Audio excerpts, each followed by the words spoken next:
दोस्तों 17 सितंबर 2024 को हिजबुल्लाह के ऊपर एक अटैक होता है और इस अटैक को हिजबुल्लाह हमेशा याद रखेगा आने वाले कई सालों तक। तो ये अटैक किया किसने? ये किया है इजराइल ने। और ये अटैक ना किसी डिवाइस से हुआ है, ना किसी मिसाइल से हुआ है, ना किसी ड्रोन से हुआ है, बल्कि ये हुआ है पेजर एक्सप्लोजन से। तो आखिर क्या है पेजर और कैसे इस पूरे एक्सप्लोसिव को जो है प्लान किया गया, सब कुछ बताऊंगा आज की इस वीडियो में। चलिए शुरुआत करते हैं। तो एक बार ओवरव्यू जान लेते हैं कि आखिर एग्जैक्टली हुआ क्या। तो 17 सितंबर की तारीख को हिजबुल्लाह के मेंबर्स को टारगेट किया गया लेबनान कंट्री के अंदर, जहां पे 9 लोग जो है मर गए और करीब 3000 के करीब जो है यहाँ पे इंजर्ड हो गए। तो ये पूरी की पूरी जो कैजुअलिटी आपको देखने को मिली। अब यहाँ पे देखो, आपको पता है कि जो इजराइल है आज की डेट में इसको दो जगहों से खतरा है, ठीक है। एक तो ये गाजा जहां पे कौन रहता है, हमास, और दूसरा है ये लेबनान।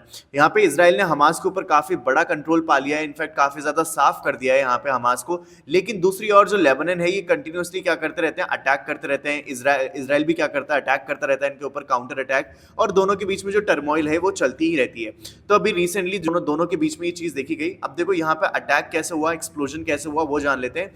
तो आप यहाँ पे स्क्रीन पे देख सकते हो, राइट साइड में एक पिक्चर है। तो यहाँ पे आप जो डिवाइस देख रहे हो, दिखने में बिल्कुल ये मोबाइल जैसे लग रहे हैं, बट एक्चुअली मोबाइल नहीं है, इनको पेजर कहा जाता है। ये जो पेजर है ये भी कम्युनिकेशन डिवाइसेस है। और इनको कैसे यूज किया जाता है कि जो भी सेंडर है वो अपना मैसेज इसके अंदर मतलब फीड कर देता है और उसको भेज देता है, फिर जो रिसीवर है उसको सुन लेता है। अच्छा, तो यहाँ पे जो हिजबुल्लाह के जो मेंबर हैं वो सारे के सारे इस पेजर को ही यूज करते हैं। क्यों? क्योंकि उनको लगता है कि जो मोबाइल है वो इंटरसेप्ट किए जा सकते हैं और वो कोई भी जो है उसको हाईजैक कर सकता है।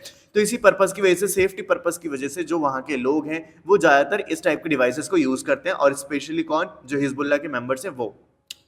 अब यहाँ पे देखो, ये जो डिवाइसेस है ये कहां से मंगाता है हिजबुल्लाह? तो ये मंगाता है आपके ताइवान कंट्री से, ठीक है। ताइवान जो है यहाँ पे इनको ये डिवाइसेस मैन्युफैक्चर करके देती है। नाउ लेट्स टॉक अबाउट कि अटैक एग्जीक्यूट कैसे हुआ। तो देखो, ये सारे जो पेजर्स मैंने अभी आपको दिखाए, इसके अंदर क्या किया गया, एक्सप्लोसिव डिवाइस को एम्बेड कर दिया गया, इंसर्ट कर दिया गया। और उन्हीं एक्सप्लोसिव डिवाइस को किसने ऑर्डर किया? हिजबुल्लाह ने, ठीक है। अब ये सारे का सारा जो एक्सप्लोसिव डिवाइस इसके अंदर इनपुट किया गया वो सारा रिमोट से कंट्रोल हो सकता है। अब क्या हुआ, 17 सितंबर को यहाँ पे जैसे उसको शायद ट्रिगर किया गया होगा, तो जितने भी मोबाइल या फिर जितने भी पेजर्स लोगों के पास थे वो सारे के सारे बजने लगे, उनके अंदर से बीप साउंड आने लगी एक साथ। और जैसे लोगों ने अपनी जेब से बाहर निकाला और उनको चेक करने की कोशिश की, वो सारे के सारे एक्सप्लोड हो गए। बहुत सारे लोग जो है बहुत ज्यादा जख्मी हुए हैं, बहुत सारे लोगों की जो है यहाँ पे बहुत सारे सुराग हो गए हैं बॉडी के अंदर, और बहुत ज्यादा जो है यहाँ पे कैजुअलिटी देखने को मिली है। नाउ अब ये अटैक किया किसने? तो देखो, इजराइल की जो मोसाद है या फिर इजराइल की डिफेंस फोर्सेज है, वही जो है इस पूरे ऑपरेशन के पीछे हैं। उनका जो गोल था क्या था? डिस्टर्ब करना हिजबुल्लाह की कम्युनिकेशन को और एक क्लियर मैसेज भेजना कि हम आपके इस टाइप के जो पूरा ये जो आपका नेटवर्क है यहां तक पहुंच सकते हैं, और आपकी जो इस पूरे सेफ नेटवर्क है यहां तक भी जो है हमारी पहुंच है। तो सीधी सीधी एक वार्निंग है। और यहां पे कोवर्ट ऑपरेशन, यानी similar to the cyber attacks and assassination but more wide spread, यानी कि बिल्कुल साइबर अटैक की तरह ही था ये, लेकिन ये बहुत ज्यादा वाइड स्प्रेड था। करीब 3000 लोग जो है इसके अंदर यहाँ पे इंजर्ड हुए। नाउ अब इस पूरे अटैक का इंपैक्ट क्या है? तो देखो, यहाँ पे आपने देखा 9 या 10 लोगों की जो है इसके अंदर जाने जा चुके हैं, 3000 से भी ज्यादा लोग जो है यहाँ पे घायल हो चुके हैं। और स्पेशली कौन है? वो हिजबुल्लाह के मेंबर्स हैं। लेकिन बहुत सारे सिविलियंस भी हैं जो इस टाइप के जो पेजर्स को यूज करते थे, वो भी घायल हुए हैं। अब यहाँ पे वाइडर डैमेज देखो क्या है, security personal using the same pagers were also harmed, यानी सिक्योरिटी पर्सनल जो है वहां के वो भी सेम पेजर्स यूज करते थे और उनमें भी वही हुआ। Shock factor, Hezbollah communication network was compromised, यानी कि हिजबुल्लाह जिस नेटवर्क कम्युनिकेशन को बहुत सेफ समझता था उसी को क्या किया गया, यहाँ पे टारगेट किया गया और यहाँ पे इसको तोड़ा गया, ब्रीच किया गया। अब यहाँ पे इंटरनेशनल लोगों का क्या कहना है? तो यहाँ पे सबसे पहले लेबनीज गवर्नमेंट का क्या कहना है? तो उन्होंने कहा है कि हम इसकी निंदा करते हैं इस अटैक की, और क्रिमिनल इजराइल अग्रेशन, यानी कि वो जो है अग्रेशन शो करते हैं अगेंस्ट किसके? यहाँ पे इजराइल के। और हिजबुल्लाह का कहना है कि वो उन्होंने सीधा सीधा ये बोला है कि इजराइल का जो है यहाँ पे हरकत है। इजराइल ने रिस्पॉन्स के लिए कहा है कि no official comment from the Israel official. यहाँ पे अगर बात करें इजराइल की, तो देखो इजराइल बिल्कुल चुपचाप है, इजराइल ने कुछ भी नहीं कहा है। इजराइल सिंपल से क्या करता है, अटैक कर देता है और उसके बाद बिल्कुल भी बोस्ट नहीं करता है कि उन्होंने ऐसा अटैक कर दिया और ये करा वो करा, नहीं, बिल्कुल चुपचाप हो जाता है। ग्लोबल कवरेज में देखें तो मीडिया जैसे कि CNN, न्यूयॉर्क टाइम्स, इन सभी ने इसको कवर किया और काफी ज्यादा ये ग्लोबल न्यूज बनी हुई है। अब यहाँ पे बात करते हैं कि अटैक का मकसद क्या था, क्यों किया गया।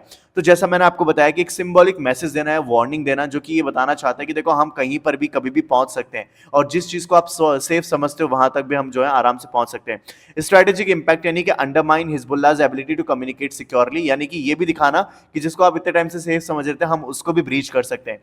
First time such a method was used in wide spread targeted operation, और ये पहली बार ऐसा हुआ है जब किसी ने इस टाइप के मेथड को यूज किया है किसी को टारगेट करने के लिए, और ये काफी ज्यादा शॉकिंग था हिजबुल्लाह के लिए। अब देखो यहाँ पे कुछ ऐसे फिगर्स है जो हमें नहीं पता, यानी कि कितने नंबर ऑफ पेजर्स जो है एक्सप्लोड हुए, या फिर कितने लोगों की जो है यहाँ पे इसके अंदर जान गई, या फिर कितने लोग जो है इसके अंदर घायल हुए। एग्जैक्ट नंबर जो है अभी भी हमें नहीं पता। अब लॉन्ग टर्म कॉन्सिक्वेंसेस क्या होंगे हिजबुल्लाह की इस ओर से, तो वो देखना बाकी रहेगा। लेकिन मुझे जहां तक लगता है वो यही है कि अब हिजबुल्लाह और इजराइल के बीच में जो यहाँ पे मतलब तनाव है, रस्सा कसी है, वो बहुत ज्यादा जो है अब और लेवल पे पहुंच गई है। और देखना बाकी ये है कि अब कौन जो है इसके ऊपर कैसे अटैक करता है, और जो भी होगा खैर मैं वीडियो के माध्यम से आप तक वो जरूर लेकर आऊंगा। और अगर आप किसी एग्जाम की तैयारी कर रहे हैं तो मेक श्योर कि आपके पास ये दोनों एप्लीकेशन जरूर हो, जो आपको दोनों ही क्या करेंगे, फ्री में आपको स्टडी मटेरियल प्रोवाइड करेंगे इंग्लिश और जीके से रिलेटेड। तो अगर आपके पास नहीं है, डिस्क्रिप्शन में बॉक्स में लिंक है इसका, वहां से आकर आप इसको डाउनलोड कर लेना। मिलते हैं जल्द अगली वीडियो में।